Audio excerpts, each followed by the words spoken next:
আমি তোমাদের মাঝে আবার একটা ম্যাথ নিয়ে হাজির হয়েছি। এইটা স্পেশালি ক্লাস 8-এর একটা অঙ্ক, পরিমাপের অঙ্ক।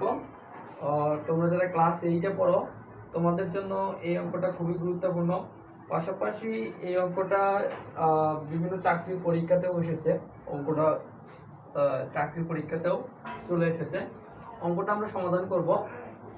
এটা খুবই সহজ একটা অঙ্ক।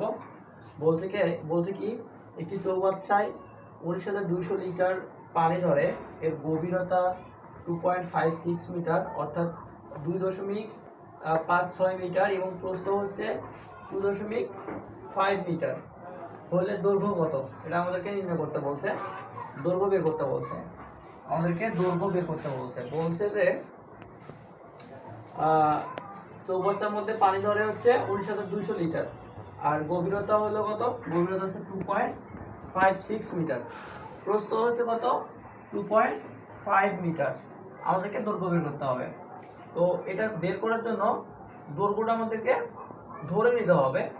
আর আমরা জানি হচ্ছে আমরা জানি কি চৌবাচ্চা হচ্ছে আয়তন।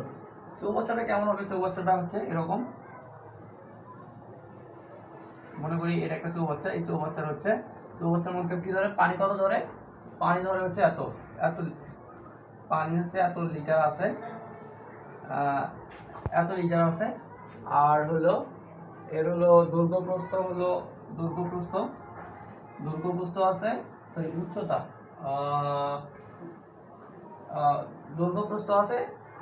দৈর্ঘ্য বের করতে হবে আমাদের হচ্ছে গভীরতাটাই মূলত হচ্ছে কি উচ্চতা। হ্যাঁ, তো প্রস্থ তো দেওয়াই আছে, গভীরতা দেওয়াই আছে। তাহলে আমরা জানি আয়তন নির্ণয়ের সূত্র কি?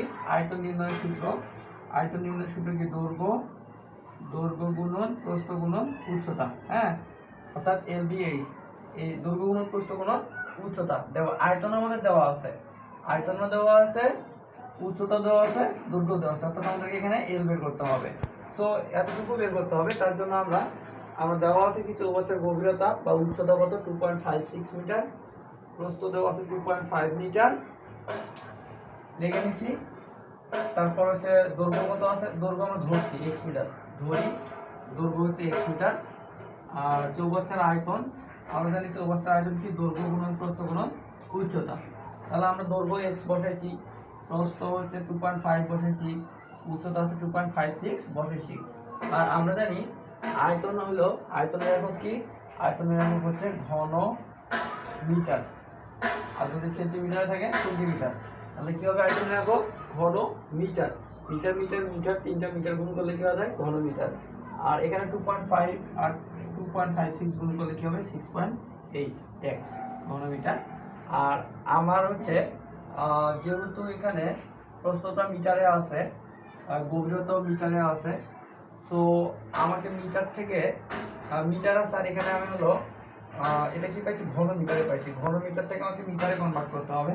ঘন মিটার থেকে মিটারে যখন আমরা কনভার্ট করবো তখন কি করবো? 1000 দ্বারা কি করবো? গুণ করবো। আমি 1000 দ্বারা গুণ করছি। 1000 দ্বারা গুণ করার পর 6.4 এর সাথে 1000 দ্বারা গুণ করার পর কত হয়েছে?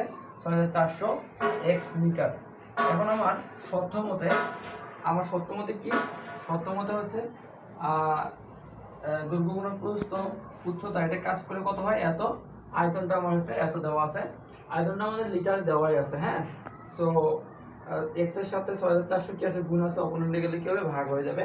আর এটা যদি আমরা কাটাকাটি করি, এই 2 শূন্য 2 শূন্য কাটা যায়। হ্যাঁ, 64 ওকে 64, 3 64 হয় হচ্ছে কত? 192।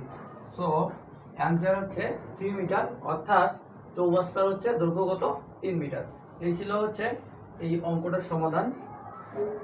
আর এই অঙ্কগুলা চাকরির পরীক্ষা তো আসেই, পাশাপাশি তোমরা যারা ক্লাস 8-এ পড়ো, হ্যাঁ, তোমাদের জন্য পরিমাপের একটা গুরুত্বপূর্ণ অঙ্কটা হচ্ছে আশা করি তোমরা সবাই বুঝতে পারছো। তোমরা হচ্ছে তারপরে একটু বেশি বেশি প্র্যাকটিস করবা, তাহলে তোমাদের জন্য খুব ইজি হয়ে যাবে।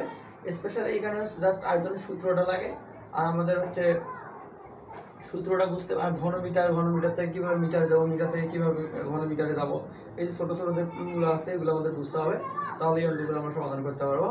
আশা করি তোমরা সবাই বুঝতে পারছো। ধন্যবাদ। আসসালামু আলাইকুম।